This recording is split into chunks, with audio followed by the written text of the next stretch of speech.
justice ya Nzambe et ça. Alors la justice ya Nzambe de réplique na biso. Oh Nzambe alobi, celui qui détruit mon temple, je le détruirai. Alors oui, à moi la vengeance, à moi la rétribution. Gardez le silence, l'Éternel combattra pour vous. Alors batonio je vais poser qui va acter un vandalisme, batonio je vais poser qui va acter un pillage et un casse, va porter un cycle de malédiction à vie, de génération en génération, parce qu'on ne se moque pas de Dieu. En général, après il y a une ceux qui va passer là tout, mais passer lui ou à la pour avoir ça, et donc on a entendu à l'histoire. Oui, le pardon est obligatoire. Mais pour la pardon, on a besoin de repentir et porter ma fruit digne. Tous en a degré, monsieur, sur pardon, j'ai accordé pour le moni gloire Nanza. Donc là, le moni disciple Étienne, il va s'appeler Bomaye. La taille de la moni colonna gloire Nanza, le père, pardon, parce qu'il va éviter le colo. Alors ça, il y a un peu de gloire et Nanza, à l'église. Il va aller jusqu'au na oyo kolo yesu ye moko alobaki tata limisa bango mpo mpe batosala te po ezalaki mission na ye akufa asepa mpo bango bazwa nini voilà leloko nalobi c'est-à-dire soki mutu asengi pardon nga pardon eke ami repentir nakoakorde yango parce que nazali chrétien né de nouveau disciple à Jésus-Christ mais malonda ngimbi ronsar aza catholique mais wana azalaki na compte oyo ya société civile je crois fallait pour parrainer nde sikoyo bakimbangi révérend Elebe atie mosapi alobi biso tokozala nini tokoparraine ezalaki likambo ya parrainage ezalaki te eza membre na bango ezalaki le principe osikoyo ntango basilisi alors cardinal asengi et deuxième moto mpe alobi ete bakoparraine ye ezalaki église indépendante du Congo. Ce qui veut dire que deux parents. Président Nabiso, c'est-à-dire où il y a président qui est le cardinal Fleury, la vice-président Naye, professeur André Okundo, basali au nom il y a une confession religieuse par le but que tout est qui cause compromis. Ok, ma commande non. En tout cas, vote Salema. Voilà tout le monde qui a correcté. Mais pour dire que sous Kawana, va continuer à dire que non. Et Salema qui le rumeur de la sanité de corruption, Salémini et Salema. Non, n'a pas été corrompu. Ndeko le bicho tozo le baquet, to acquiser bango. Qui va dire auteur intellectuel parce que la phrase wana balobaki ya monde pesi population nini kanda population lobiki ya bakubuka ya monde na lobiki bato bazali ba auteur intellectuel ezali la Senko et l'ECC parce que pourquoi baba kokoma makambo ya rumeur ya corruption or na ba réunion na biso to sala ki rumeur corruption zala ki te nini kama rumeur donc rien, va livrer au public. Quand on va livrer au public, tu étudies tout le monde maintenant. Makamboza qui n'est pas là. Ndé to bimi sikoyo to kei commis décharger na go to déposer à mon nini assemblée. Vous comprenez l'okuta ibandi intoxication, manipulation. Juste pour le taux $1 million, 150, 40, tout. Mais il y a une pression électrique à tel point que la confession religieuse nous a coquille pression, comme on a pu retirer la signature là-bas. Mais papa, oui, que vous avez pointé Penza Senko na SCC Moussabia. Bon, nous avons devant leurs responsabilités. Parce que Tozali, quand il y a une religion, l'acte basala qui porte préjudice dans le temple. J'insiste. Tant que bango va venir, va presque communiquer na bango wana. Phrase yo ba ajutaki. Balobi que d'abord balobi likambo ya solo te, boso na conscience na bango na boso na nzambe. balobi ke tovotaki te or tosalaki ndenge nini tovotaki. Or vérité ezalaki ke vote elekaki malamu mpe mwana mobali wana alongaki bo bango nde baza na barégion na clôture na région na bango soki toke na logique na bango ke mwana mobali wana nde azali pièce maîtresse oyo soi-disant favorisaki fraude na tricherie et que le président actuel Félix Tshisekedi azala nani na pouvoir, ce qui veut dire tout ce qui est émanation à CENI ezali légal mais ezali légitimité, donc c'est sans objet, il faut kufa. Donc président il faut démissionner parce que le bakosaki population on est pas démissionner, ba parlementaire nous faut pas démissionner, ba gouverneur faut pas démissionner. Bon, ce qui est la logique, ce qui est la vérité. Pourquoi vous même les preuves? Parce qu'un responsable a juste une base de conviction. Vous avez la preuve. Tous ceux qui sont au courant, tous ceux qui sont. Pourquoi vous avez qui sauté au point tel que vous avez qui vous avez qui preuve vous allez être besoin là. Que au moins les gens de base ça carandé na souffrance à peuple. Oui bien le aujourd'hui que peuple congolais agir vous a passé. Le peuple congolais. Et que soit redressement bien ça n'a pas cité comme manipuler parce que balobaka boyo ils ont un principe moko ils ont que l'arme de l'oppresseur c'est la mentalité de l'opprimé koyo shoki na kufa de makila na ngeza na mutuna bango ube ba mesana makila ba tuna maboko ai ukana msoto bango ba catholique baza ba célibataire du moins officiellement.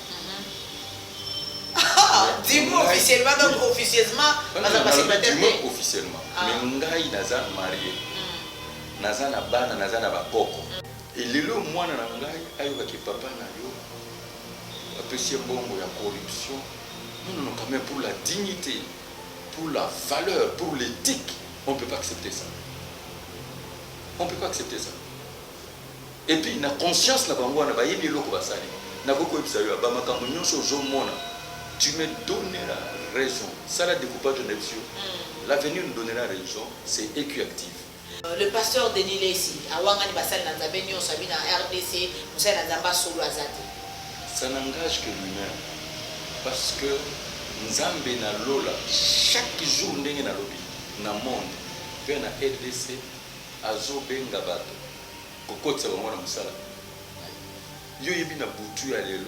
Bato bonyo boki mungo na Nzambe bengi bango tsa bona ani amsala na et puis yami ba de tango Nzambe bengaki mutu na ye yo zalaki chez Biso Télévision chaîne oyo ekokani na yo chez Biso Télévision la chaîne qui vous ressemble chez Biso Télévision deuxième vitesse. N'hésitez pas à liker notre vidéo. Et si vous êtes nouveau sur notre chaîne, n'oubliez pas de vous abonner et d'activer la cloche des notifications. Fidèle internaute, Balandinion, c'est chez Biso TV, et Maman Boudi TV, Toye Bongo Kopé Sabino Mbote.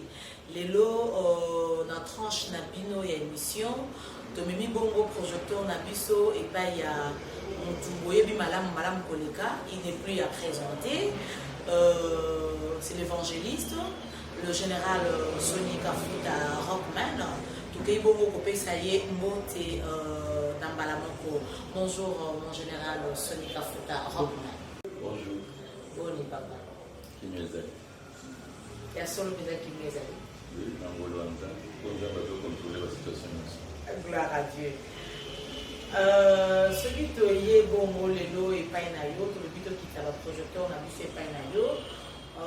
Par rapport il y a réaction na yo tu connais dernièrement na Top Congo où yo ba bon so ba dans le monde entier balandaki en tant que bana na Nzambe yo be en tant que mosali na Nzambe nous sommes dit mais réaction où il y a mon général ezalaki ya chou azalaki na kanda ezali makambo naza koassume la responsabilité nalobaki yango te mais ya colère oyo nalobaki nde ndenge makambo ezali alors nazoyebisa yo naza na regle moko te parce que c'est un message fort et avertissement natindi ezali mpe première et dernière avertissement.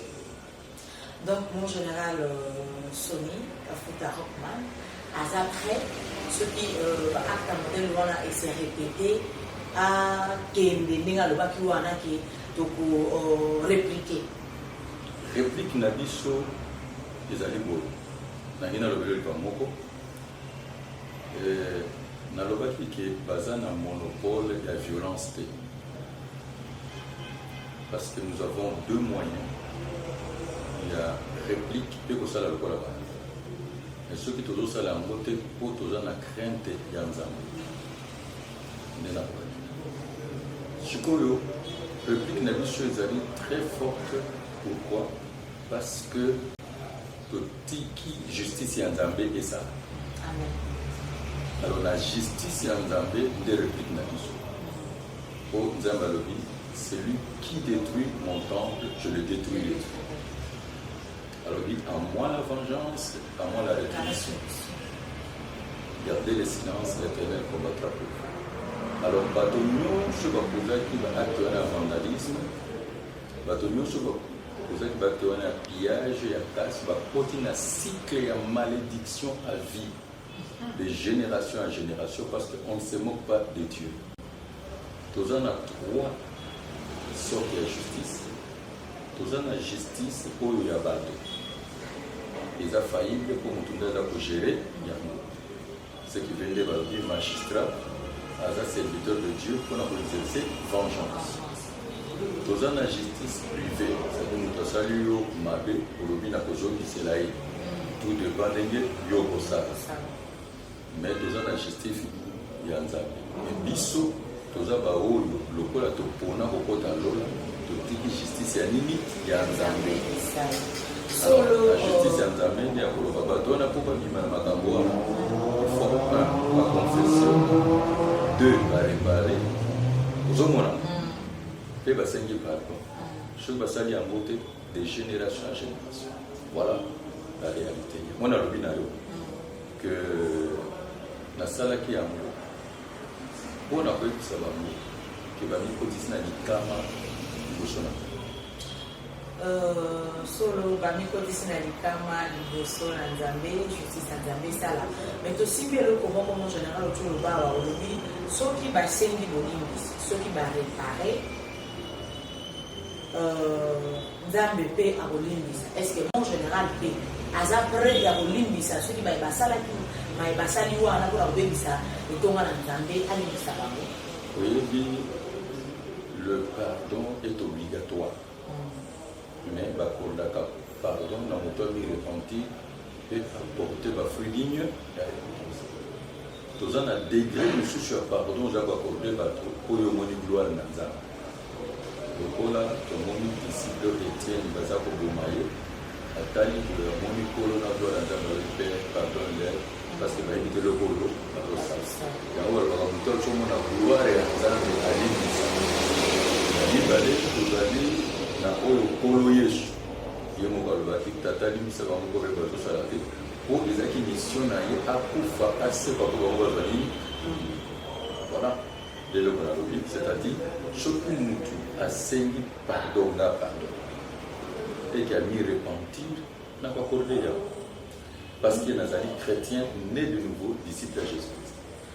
Sikoyo en général eloko moko tozocomprendre wana te qu'est-ce qui se passe parce que je crois que oyo ekomi deuxième fois pourquoi cible à chaque fois qu'il y a manifestation cible ekoma kaka église ya général Sonik Afuta église ya général Sonik Afuta qu'est-ce qui se passe est-ce que au fond ozo komifunda leloko te. Bon, ma conscience ne me reproche de rien mais ce qui n'a lobby, n'a pas l'analyse, n'a lobby comme na deux points, tout trois l'analyse. Analyse, il y a des choses. Sonik Afuta Rockman est un personnage. Un prédicateur évangile, un conférencier biblique, un conducteur spirituel, opérateur humanitaire, un mari et père d'une grande famille. Alors, en tant que personnage, Nazali, pour travailler dans Saint-Sacerdoce, dans le ministère de la parole, et à prier, de l'eau Nazali, dignitaire ecclésiastique. Donc, l'exercice du ministère Nazali, le jour à 40 ans, et armé de l'Éternel à 32 ans, Nazali, parmi les pionniers, il y a histoire, il y a rêve et évangélisation. Donc, en tant qu'évangéliste, il y a des phénomènes. Phénomène où on a l'activité évangélique, ils ont un caractère où ils ont étonné. Je ne peux pas parler de moi-même. Aucun stade dans la République démocratique du Congo n'a terrain moko elongabisi. Je n'ai pas de commentaires à faire. Pour les enfants, la gloire à Nini. Et ils ont une réunion avec la base, avec la mibali, la base de jeunesse. Ce qui veut dire que l'évangéliste dans la carte de thème ya bato sikoyo balingi natikala na neutralité. Neutralité, c'est-à-dire que ce qui nous a mis penché quelque part, en tant que leader, alors vous appelez réaction il y a public. Donc, balingi que ngana zalana neutralité nini objectif. On est allé moko il y a analyse autorosa. C'est-à-dire public et limité yo on a penchant. Deuxième, ils ont dit que Nazali mutu oyo oyebi bitumba na biso mingi eza ya molimo. Donc nazali cible ya basorcier, ya baféticheur, ya bamarabout, ya bato baza na baloge satanique mpe bato nyonso bazali na occultisme. Vous comprenez le ezali wana. Et alors à tout prix il faut baluka batouchenga parce que mutu kozwa libanga abwaka na sacré kozala ndako na nzambe mutu kwa tene ya ngulu mutu aza édike afinga mosali na nzambe esengeli alatama na milimo mabe to aza destiné na royaume nini éternel. Ozo comprendre wana komi bitumba nini ya molimo ozomona. Alors na kati ya bitumba molimo wana parfois la religion s'y mêle. Donc le kozaliwa mpona crise ya nini ya leadership. Bitumba mususu ekomi mpe bitumba politique. Bien que je suis apolitique, bapoliticien bazomona ngai lokola adversaire potentiel. Par rapport à... Non, c'est-à-dire bango baza na calcul na bango. Ozomona moto oyo à cause de l'adversaire nini potentiel. Or eza domaine na okota te mpona pakolami mafuta mpona sango malamu. yango nde nalobi nazopesa exemple mpona yango na 2006 na période ya bacampagne nini électorale osingelaki to vote ngai nabandaki koprépare campagne oyo esingelaki esalema na terrain ya nini ya njili Saint-Thérèse. Campagne wana toprépare yango pendant une année. Gouverneur tant que préparé encore makamata élection betamina lisolo te et doute za na élection kozala te. Gouverneur a fait biso autorisation avant et il faut ça là que date va aussi sa campagne électorale repose qu'il y a un jour puis biso dans la campagne nini d'évangélisation. Kinshasa mobiliser là qui sensibiliser penini mobiliser. On a dit 6-6, 2006. Et on a la campagne de la seconde gloire. Alors, qu'est-ce qui s'est passé dans la qui n'a retraite à 40 jours? Pour retraite, c'est-à-dire que n'a eu possible ça parce que nous avons utilisé le jus de fruits et nous avons dit qu'on a utilisé le vin. Nous avons aujourd'hui les derniers 7 jours dans la Cataline et l'église. Alors, dans cette église, votre qui n'a retraite, je dis plus de 3000 places à la quitté. Vous connaissez ça? Bato mingi bazali na parole, mais bazali na voix. Biso toza na parole na voix.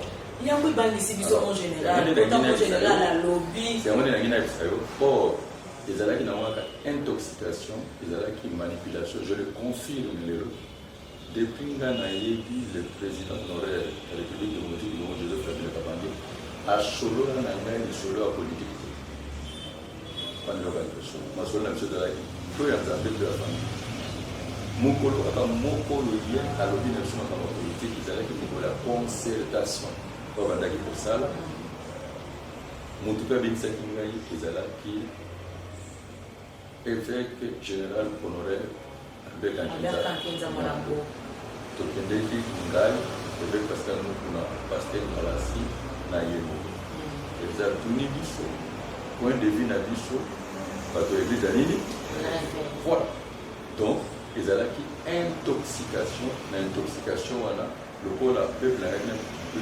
prononce te batourne bango kote nayokaka bato mosusu balobaka nayebi te soki eza vrai na masolo balobi ke bakendaki kosignale bango no epai ya soni batie basoda po bayeba koza nini kotake ja mpe nini c'était faux omoni na position nanga actuelle en tant que président national représentant des gars évêque général église du réveil du Congo nakoki kopesa point de vue na ngai te ni opinion na ngai te na likambo parce que naza koincarne église ya nini ya réveil. Il faut garder neutralité nini objective parce que l'église est un partenaire social à l'État. L'église biso kosala nzambe tozali barelais ya transmission ya doléance ya peuple epai na bakonzi mpe volonté ya bakonzi epai ya nini ya peuple il faut toconcilie yango nde biso eloko toyei kosala ezali obenga éminence église c'est-à-dire être les conseillers de la république.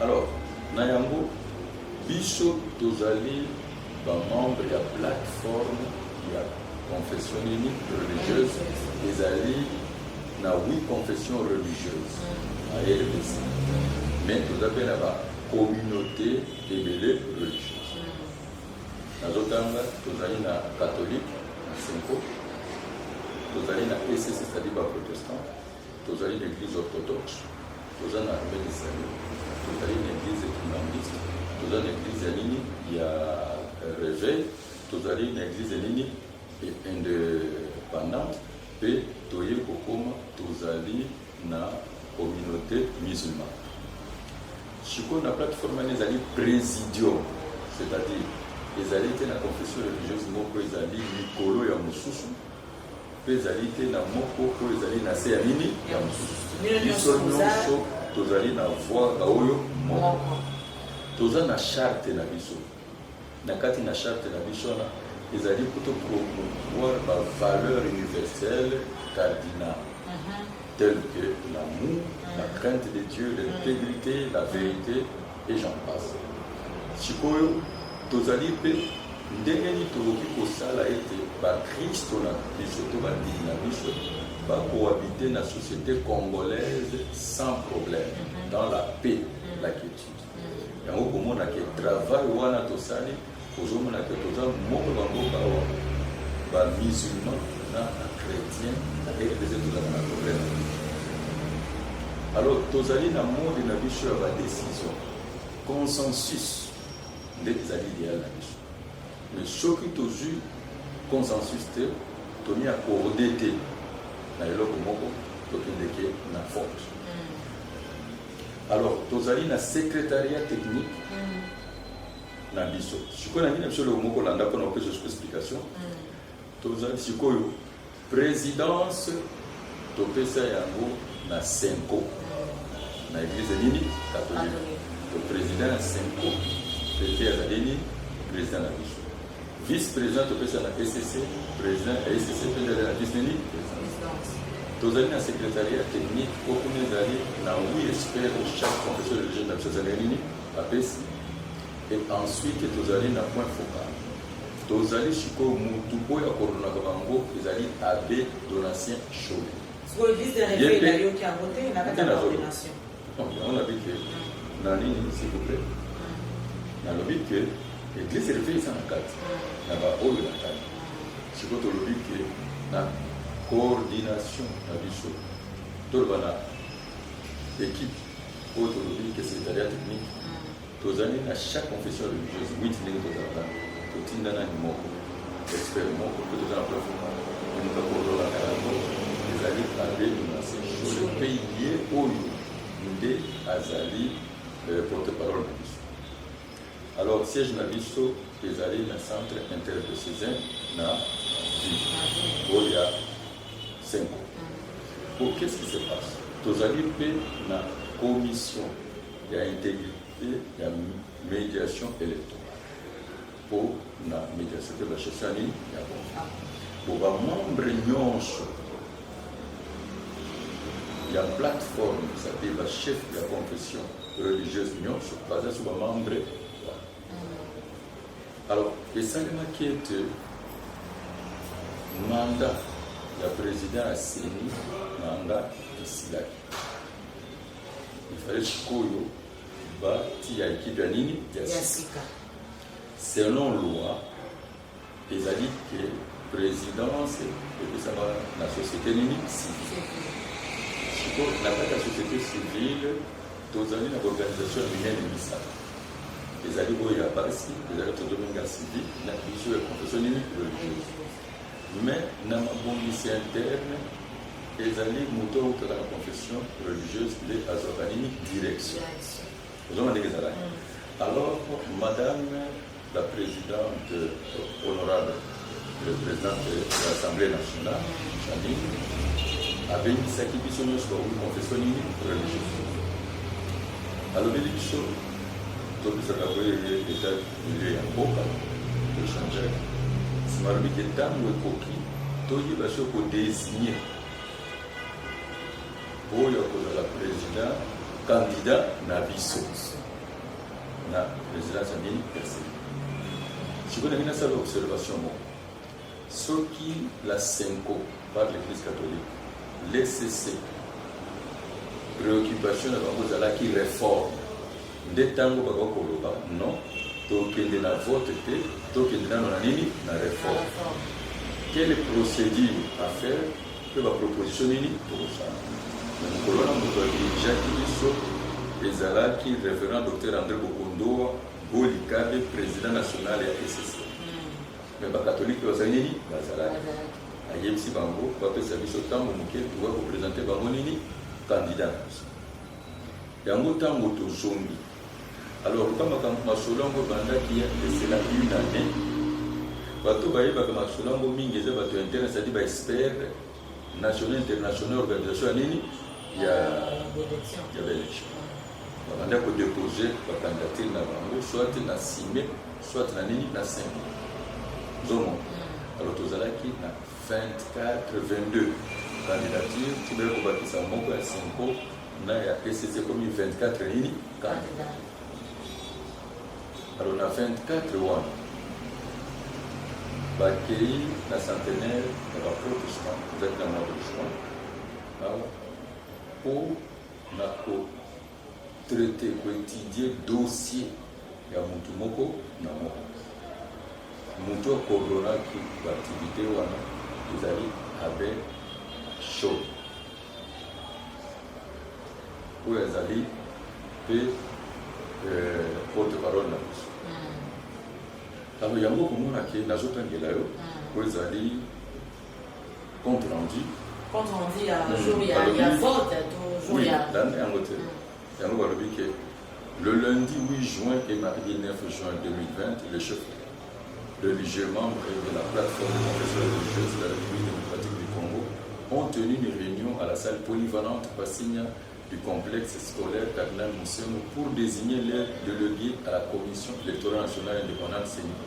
Présidée par son éminence Fridolin Cardinal Congo, cette réunion a connu la participation de tous les chefs de confession religieuse, à savoir son éminence Fridolin Cardinal Abongo, archevêque métropolitain et vice-président de la CENI, les référents Dr André Bokondo Bolikabe, président national de l'ECC, Cheikh Abdallah Mangala Louaba, imam représentant légal de la Comico, c'est-à-dire communauté musulmane au Congo.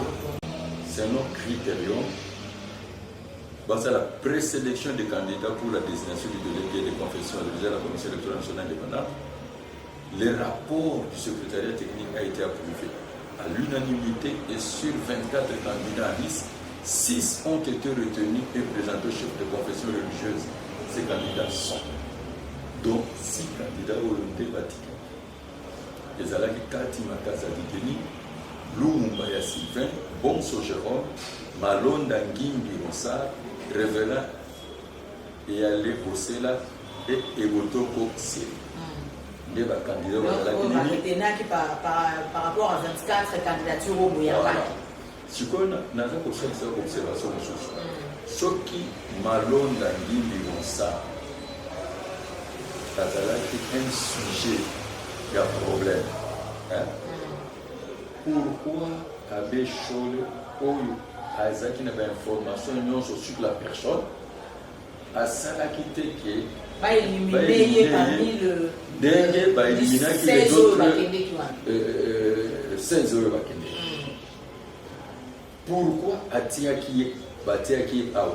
Pourquoi secrétariat technique Atiaki Ao? La liste à 6 personnes. Ce qui va éliminer, parce que Bao va éliminer que notre tournate. Et pourquoi on s'est incliné dans le travail au Saguenay. Donc, on a une observation très capitale. Alors, Tolobi, après le deuxième tamissage, 3 candidats ont été éliminés et 3 dont les noms suivants ont été retenus. Bon, le candidat Misato Oyo va être éliminé par Mondengeli.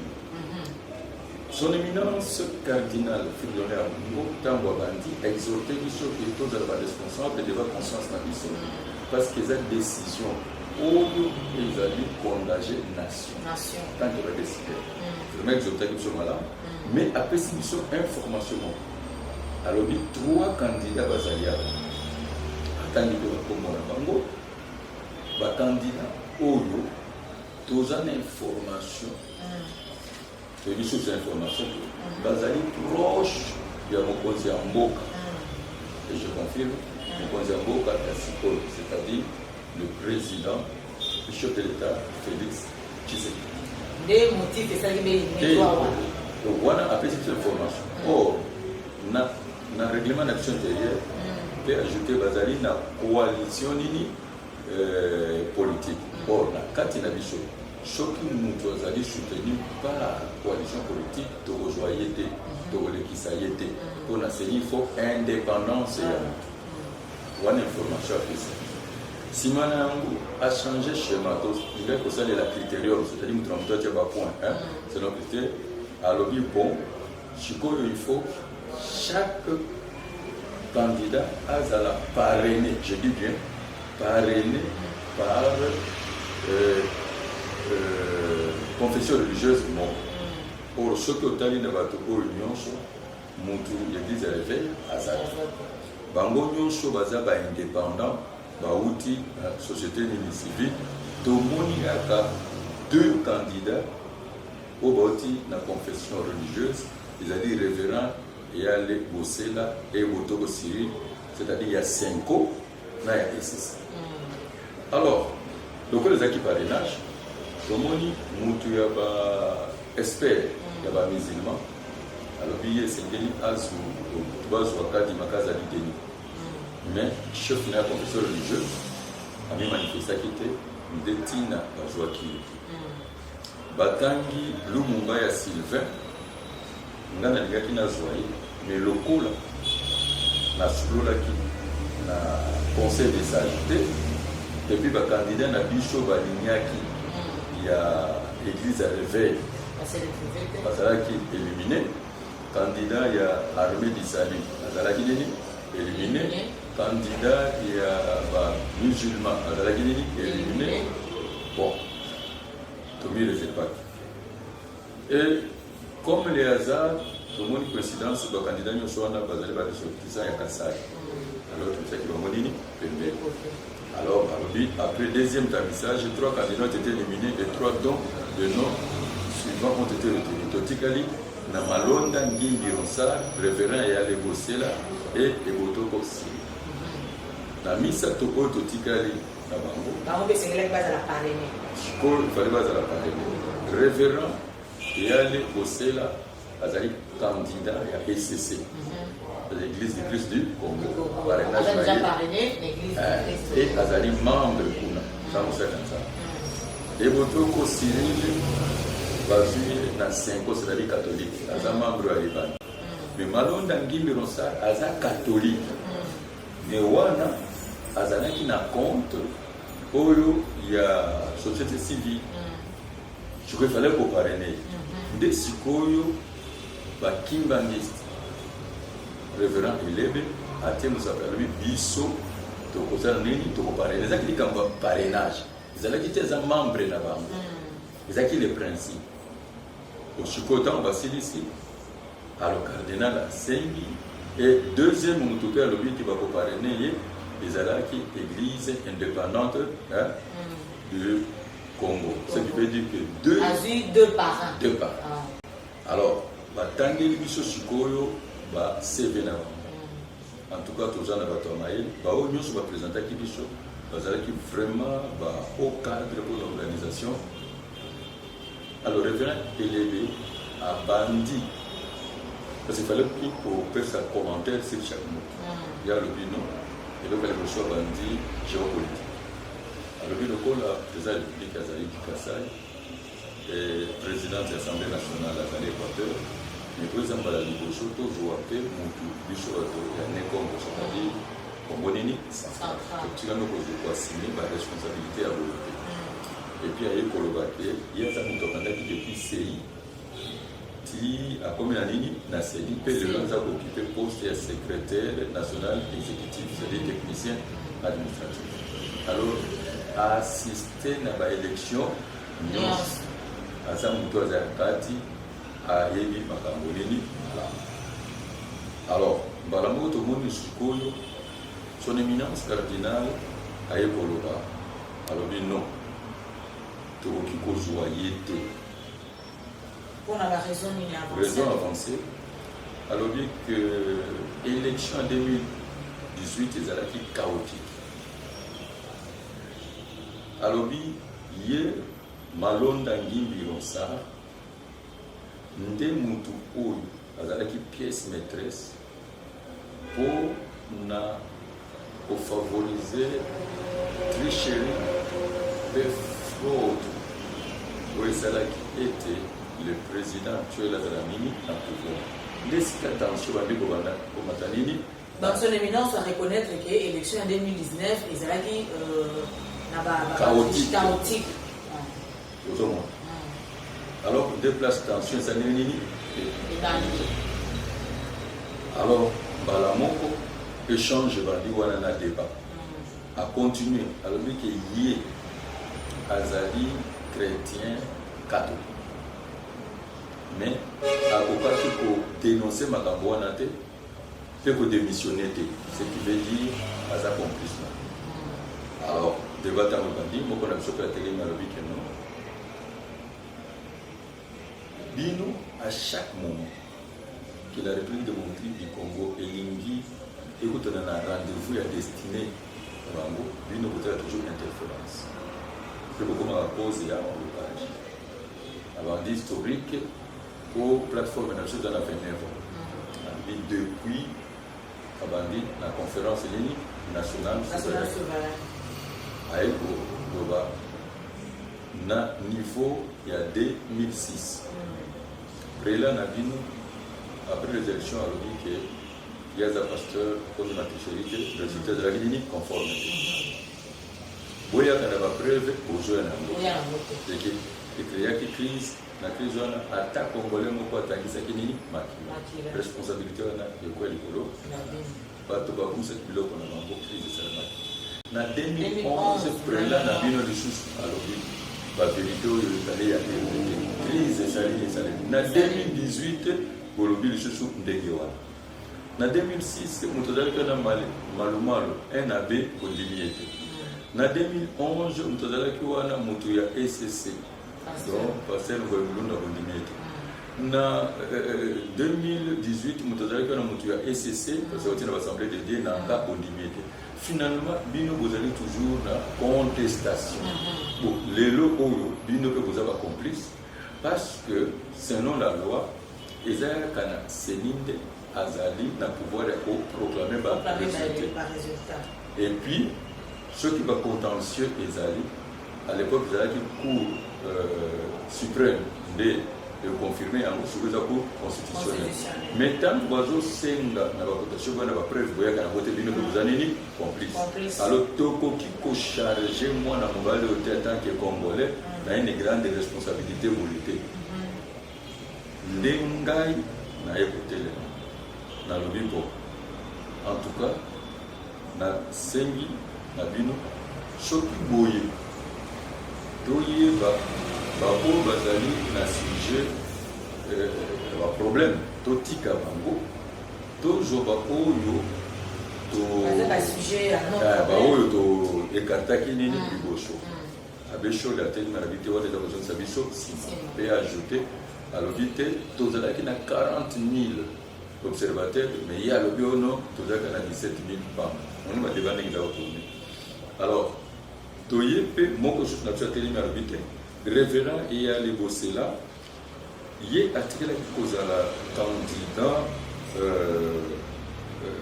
malheureux la députation nationale et puis apesi que na azalaki na parti politique il y a Alliance pour la République de l'honorable Jean Bertrand Ewang na Équateur. Or moto oyo kotaki déjà la politique akoki kosala ndenge nini kosenite mbala moko révérend Eric Senga oya ECC alobi te ntango il est prêt apesi biso d'abord en tant que juriste définition regroupement politique makambo abi bon mais ntango oye makambo wana esilaki ntango eshuo asalaki lettre ya nini ya démission alakisaki biso lettre moko mais totalaki yango te tolekisi na biso. Alors cardinal Fridolin son éminence aye pour retirer candidature ya Cyril candidat ya nini ya l'église catholique alobi non pour le moment aza na carrière te ya organiser nini ba élection au profit ya professeur eyale ya ECC. Donc totikaka na bakandidat oyo mibale na bakandidat mibale wana na candidat oyo azwi parrainage ya baéglise mibale kimbangiste na c'est-à-dire Malonda. Alors tellement debe ezalaki makasi tobimisi batechnicien nyonso totikali biso moko tokoki kaka te kozwa consensus autour ya candidat moko parce que bango bazali koexiste te tokozwa Malonda te parce que ekozala opprobre ekozala continuité ya nanga ozomona bango mosusu bazalaka balobi te tokocharge ye te ozomona nde balobi bo toreporte cardinal azwi voya nini ya sagesse zabi tokende tokutana na weekend bambi porte nini conseil ntango tozongi mpe ba 23 esu babengi biso babi te tozonga balobi tovide dossier ntango tozongi tomeki lisusu or nayebisa le 8 wana lokola tokoki te cardinal azalaki déjà prêt bandaki toza kokata babulletin de vote papisa tosola nini tokovote mais tozongi ntango toyei kozonga tomeki lisusu kozwa consensus autour ya butu moko tozwi te mais basengaka bato bapesa rapport sur bankete bakende kosala ankete ekolakisa effectivement que le révérend eyale azalaki candidat député malheureux na Équateur na parti politique teke mabo mais eyekoloba na biso no Malonda comme ça azali décider parce que na selikuna bazali na plénière eza na 12 ou 13 personnes bazalaka na pouvoir bazalaka na opposition mpe baza na société nini civile bango nde badécider oyo azali na yaka administratif technicien yango sikoyo cardinal alobi bon lokola toujours parvenir te kozwa consensus autour ya un candidat ozona nayo malamu il faut sikoyo mpe toujours fédérer autour d'un candidat c'est regrettable aregrettaki makasi alobi mais maintenant tokopasser na exercice démocratique le chef de confession religieux doit se prononcer. Alors abandi liboso moto ya liboso abandi atuni Malonda Lonsala 6 chefs de confession religieuse batongoli misaki sur sur 8. Donc, à ça, 6 sur 8. 8. Il y a un candidat. Et il y a le professeur et il y a les 2 seulement. Je crois que du tu coup, comprends que vote est allé. Au lieu de ce qu'on a fait à Zongi, si candidature il y a Nini, il y a Cyril. Où il y a des candidats à retirer parce que le mari qui est à Zana Karulete, il y a ça. Malgré Yango Tozongeli, il est à jus 3 fois. Cyril, sur 8. C'est 8. Ce qui veut dire que vote Moutonagé, il a gagné. Alors, TB Salemaki, celle qui vraiment passe par le bien, vraiment pour la population, pour la communauté internationale, pour la communauté nationale. En tout cas, vous avez monté pour créer la crise et tout, mais c'était regrettable. Bon, on va venir à Télémi, à clôturer. Quand vous allez dans la prière, il y a clôturé prière en tout succès qui n'a tension. Mais Mouto, il y a l'état qui est dans l'élection qui est dans l'année. C'est vous, vous le qui c'est là ce que tu le vois là. On toujours le voit. Parce que chaque Mouto a l'équipe, à Zakari Chouchou, Mouto Bob, Alexis Takom, Mouto a Bichon, confession religieuse ensemble. Alors, tant que ça dit Nengiwana, chez Abdallah Oyaba musulman, a rien pour proposer que vos locaux la prison des autres là. Bichon de tout ça, c'est que voilà, c'est là que sur soir et en haut, Toto, toujours il a des choses, mais c'est pas quitté, Toto les Moutoki, cardinal, vice président, on a obtenu la réunion, hôtel du fleuve. Alors, vice-président Koutorobi, non, en tout cas, la zone a été posée en haine contre le pasteur idéal. Et moi, je peux dire ceci. Ceux qui va le bagater Makambo et Arossan, qui est responsable, il y a tricherie sur le fraude, des Moutoualeki et Zali, professeur idéal. Pour Azali Moninga Rabiso, nous sommes dans un témoignage malade, nous pouvons se soutenir. Quand déjà, quand on peut prendre un cas, on va ma soeur a bien pour naïe. Mais pour la défense, pour que tu vas voir qui a chargé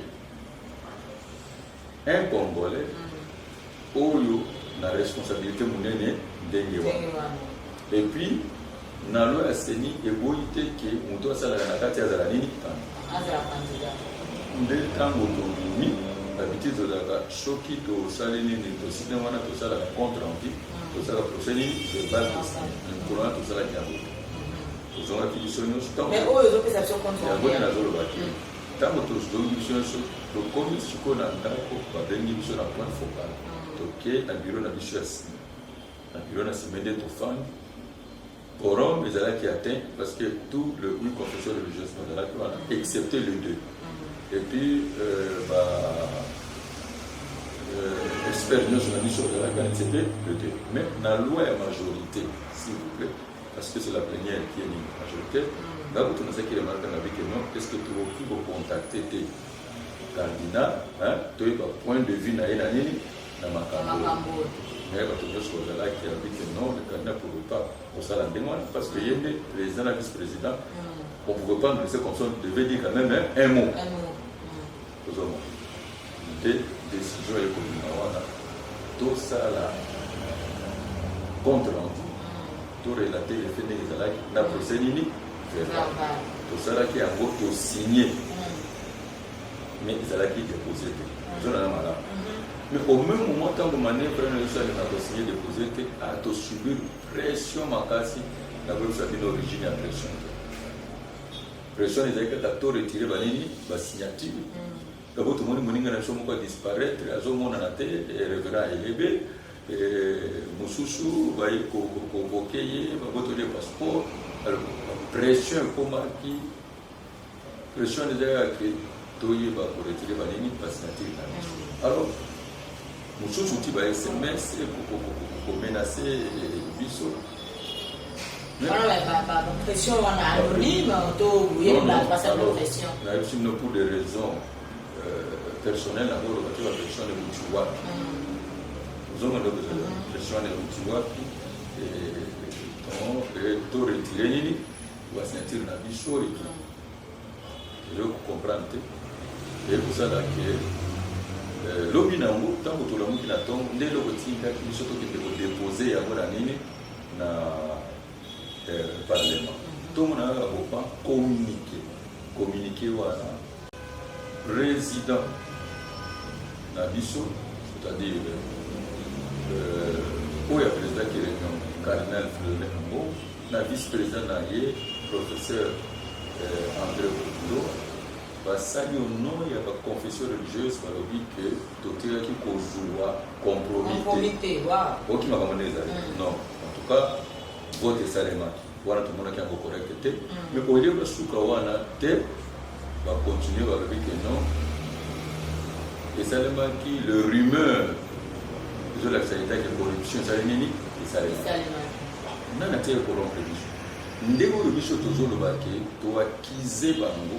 Qui est un auteur intellectuel, parce que la phrase qui a mon pessi population nini population le but qui est pas beaucoup il y a mon dans le but qui est partout bazali ba auteur intellectuel et zali la 5 et les CC parce que pourquoi pas comment makambo il y a rumeur il y a corruption or na ba réunion na juste tout ça qui rumeur corruption zala qui était nini comme rumeur donc rien, livrer du show public. Tant que livrer du show public, tu étudies tout le bien, non? Makamboza qui n'est pas là. Neto bimi sikoyo, to kei commis déchargé na go to déposer à mon ami. Assemblée. Vous comprenez? Et tout le monde te déposer à un autre zone. Si manango to moni po mokili mobimba RDC et dans la diaspora et dans la activer l'okuta ebandi intoxication manipulation jusqu'à qu'on va que toujours $1 million ça 50 40 tout na biso pression eleki à tel point que la confession religieuse nous ba koki pression te ba komi ko anga na pe ko retirer ba tuna ba signature na ba mais ça qui déjà trop tard parce que tout ce que j'ai alors mon conseiller principal il y a chef de l'état azabe musana nzambe tant que tani makambo alobi que non débarrer pour que le coup de la mokonzi asolo na mokonzi alobi ko na biso ko zayamba ki d'abord bango 5 na SCC makambo solo la bito yebite sima mokonzi ko yamba biso na yamba biso malamu to fana tant que j'ai biso na yoki biso to relater les makambo zalaki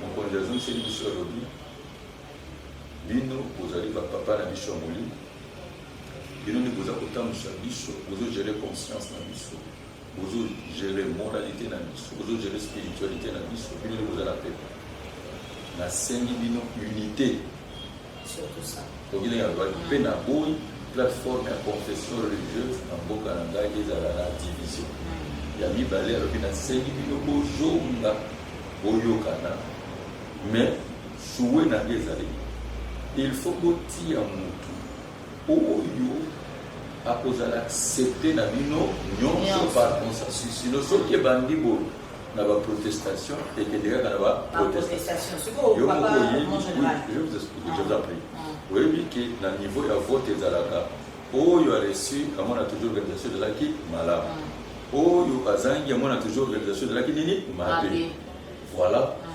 tango tosili wana ngai nde moto azwaki maloba moto ya suka nayebisi mokonzi ya mboka totondi ye topesi ba hommage na lokumu ebike na ye nayebisi ye ke mboka na biso république démocratique du Congo ezali nation moko prophète eza na role monene ya kozwe na temps ya fin oyo jésus christ azali koya mpo na évangélisation na monde mpe mpo na concert ya positionnement na banation mboka na biso ezali prophète mais eza na paradoxe moko c'est un pays grand riche, fort riche, extrêmement riche, mais le peuple est pauvre.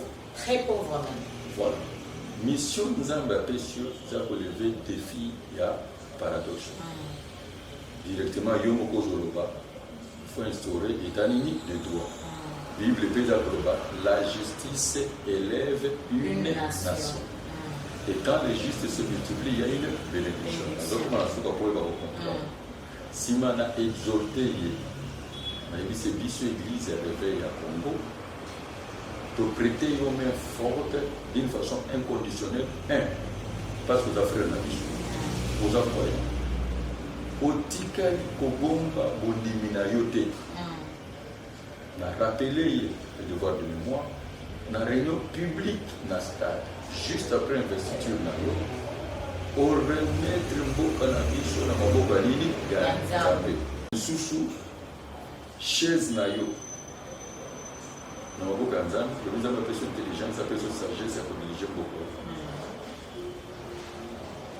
Tant que vous avez dit revue moko balobi que Félix Tshisekedi a démissionné au profit de Dieu. Oye kosenga olimbi se reconnaître que depuis l'indépendance qui nous le ba élite na biso ba der na biso nde batie mboka ba politiciens na niveau haut kosengi nzambe alimbisa bango kino mokolo wana nsima na section avec eloko basuka tosalaki frère de ndo opesaki te alors nayebisi yango biso toyebisi yo tokoaccompagne yo na mandat na yo nini mobimba pour le peuple oyo aza nini apambola tozali mpona unité nationale tozali mpona concorde nationale mpe mpona paix parce que tozali kaka na héritage moko nzambe apesi biso ezali congo alors congolais esengeli aninga congolais mosusu mpe abatela congolais nini mosusu tosambelaki wana tobimaki tozwaki ata eloko moko te bapesaki soki eloko moko te ezalaki yango nde tokendeki te kozonga tozongi 2 jours après je crois maman présidente ya assemblée nationale na bureau na ye mobimba babengisi biso mpo bazalaki na 2 procès nini biso nyonso tokendeki sauf ecc na miesizaki torelate makambo ndenge ezalaki wana biso nyonso na besho ezalaki wana alors malobi bon si c'est comme ça loka toyoki tokosoumettre yango na nini na nde biso toza nini tozongi alors pression eye ocontinue ndenge tozongi wana baye kotindela biso médiateur nini mosusu oyebi ye c'était un homme politique d'une grande facture olenga nkolo ye asololi na président Tshisekedi asololi mpe na président honoraire Joseph Kabila atindi ye ayosolola biso ntango ayokosolola biso alobi totala intérêt supérieur ya nini ya nation sengi na biso toyeba kokutana na poso biso nyonso tondimaki tolobi tokutana tosolola parce que lokola crise euti na biso place toma confession nini religieuse toyeba ndenge nini tokosala mpona kopesa peuple congolais ozomona solution moko oyo euti epai na nzambe ekosepelisa bato nyonso mais na kati na makambo oyo ezali na loi eza na kati eza na droit eza na kati eza na politike mpe eza na volonté ya nini ya peuple. Papa, oyebi ke ozopointe mpenza Senko na ECC Musabia. Bon, nazotia bango devant leur responsabilité parce que tozali kati na religion acte basalaki porter préjudice na temple ya Nzambe. J'insiste. Tango bango babimi bapesi communiquer na bango wana phrase yo bajoutaki balobi que d'abord balobi likambo eza solo te liboso na conscience na bango na liboso na Nzambe balobi ke tovotaki te or tosalaki ndenge nini tovotaki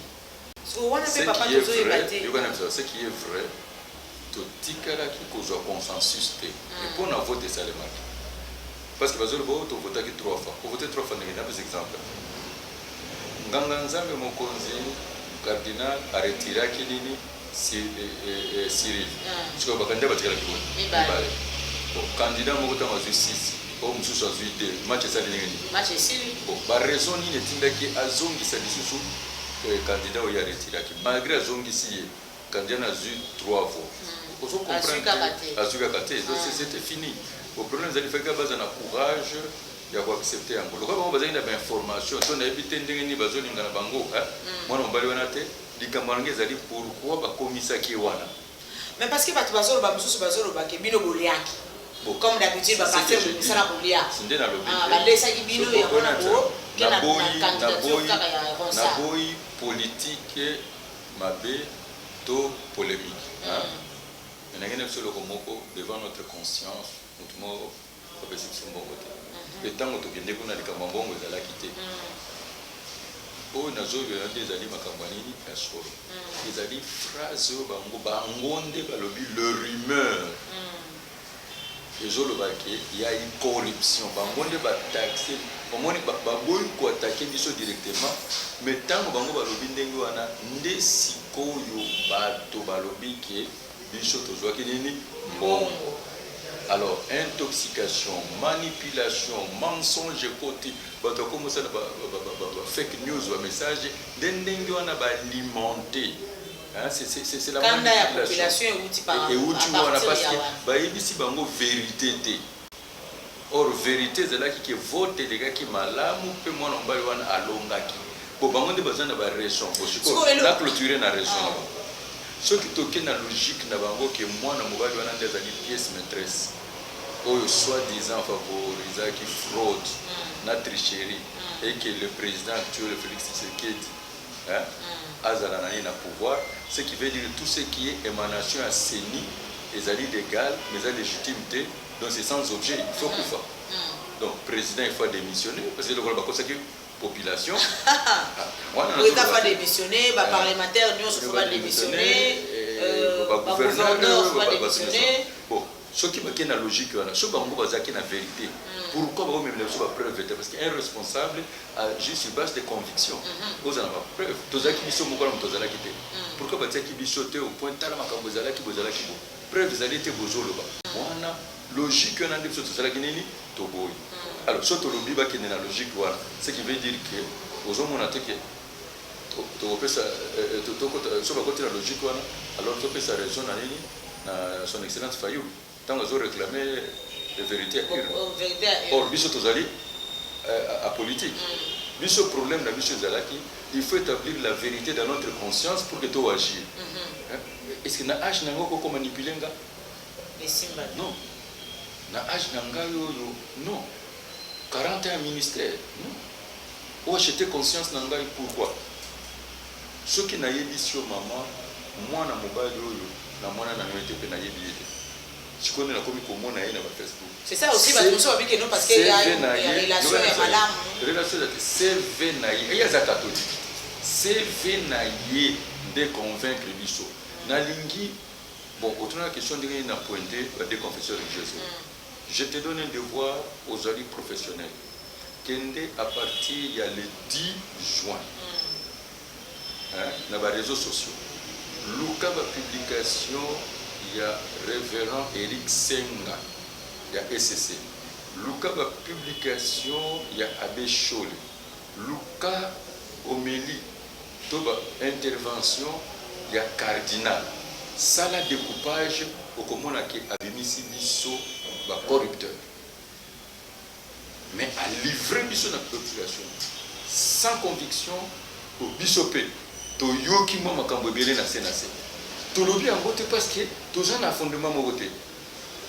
Yokande bisayo omoni biso tozali église oyo bango bazali église missionnaire.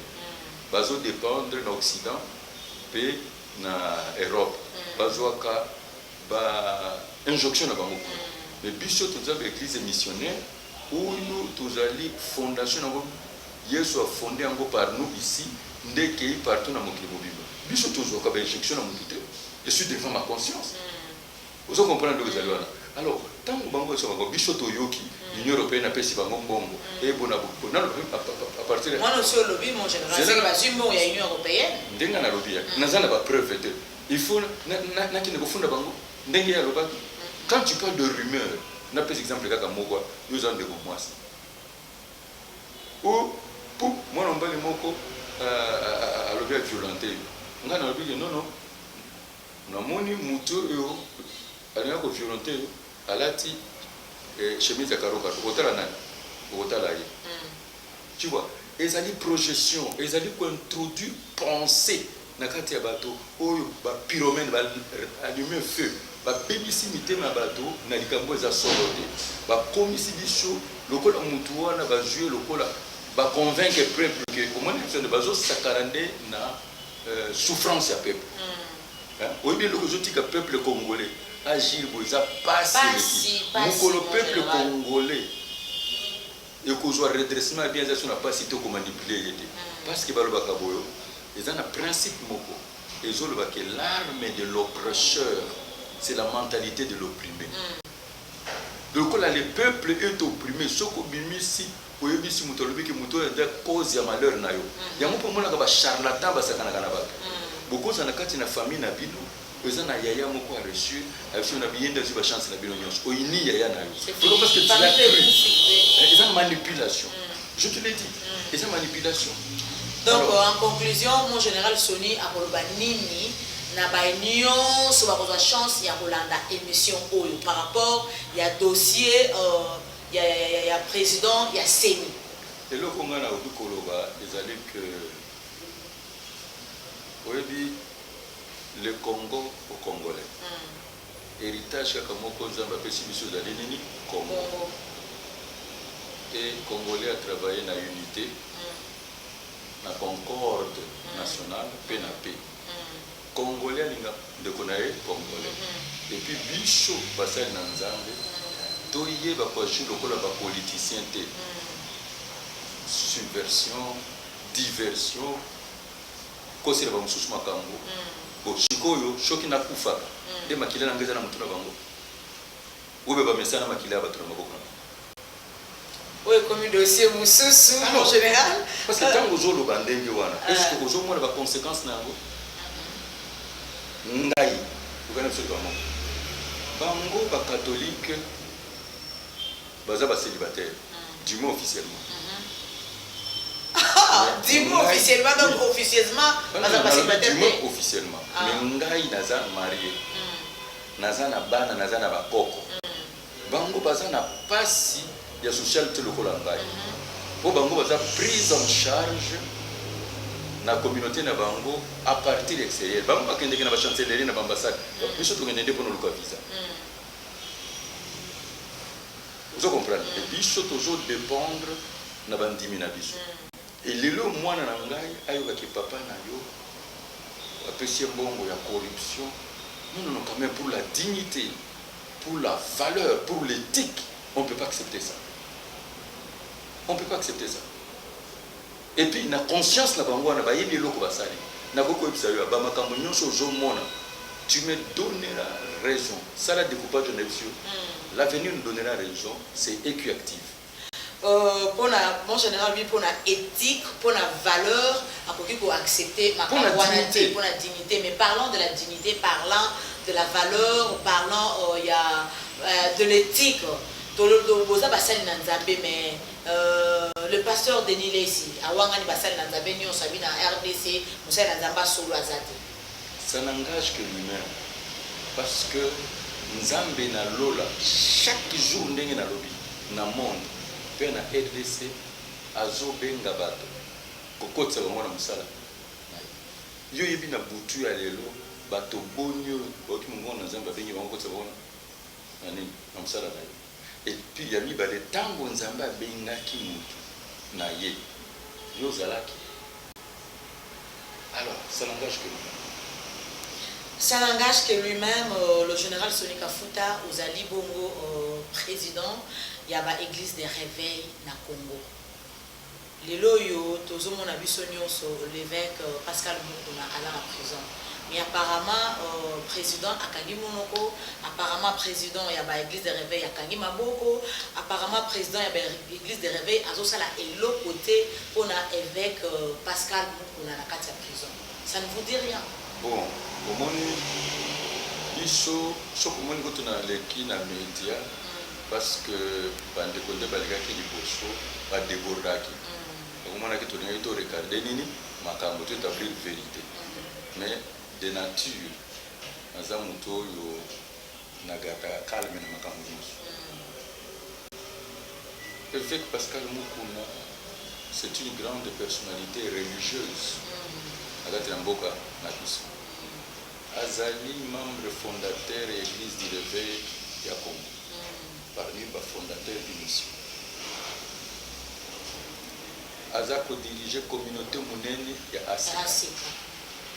To moni pe lelo yo azali président ya équipe monene ya nini ya football. To moni pe azali na mouvement mobimba ya réveil ya nini ya conscience. Makambo yo to moni ekomi, pourquoi to garder silence?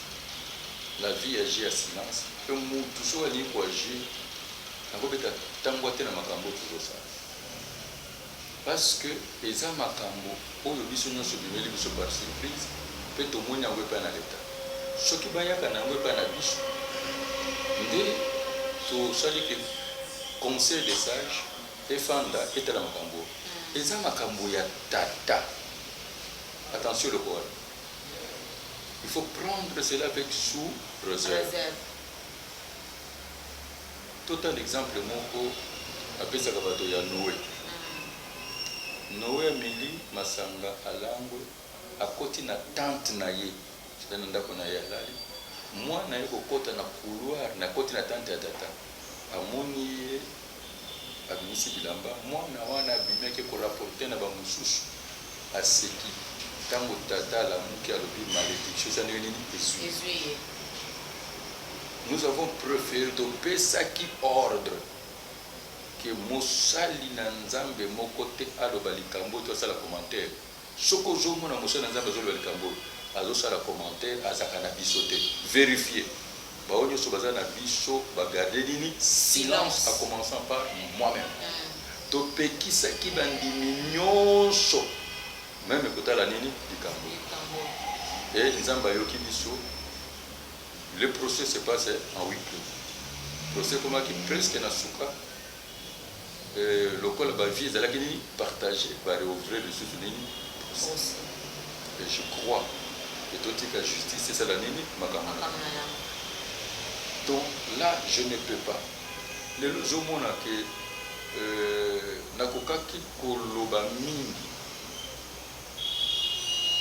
bato bazali koloba au moins ceux qui les cambrent comme ils montrent on a toujours attention sur la commentaire non bishop église tous les bateaux il y a prière tous en ngona moko nini satan na makambo nyonso à qui ça profite au diable c'est pour cela bishop tolingi bana nzambe bazala nini protéger pe azamu sali na nzambe muto bengaki nzambe ngana liloba na nzambe nzambe alobi nanga qui es-tu pour juger un serviteur d'autrui s'il tombe s'il se révèle ça ne te regarde pas ça c'est ma Bible il dit ça ne te regarde pas mais balobi il se tiendra debout parce que le Seigneur le soutiendra totikala biblique totikala biblique solo totikala pekaka biblique na makambo nyonso ekomi pe ezoleka parce que na bandi olandi na bokebi nyonso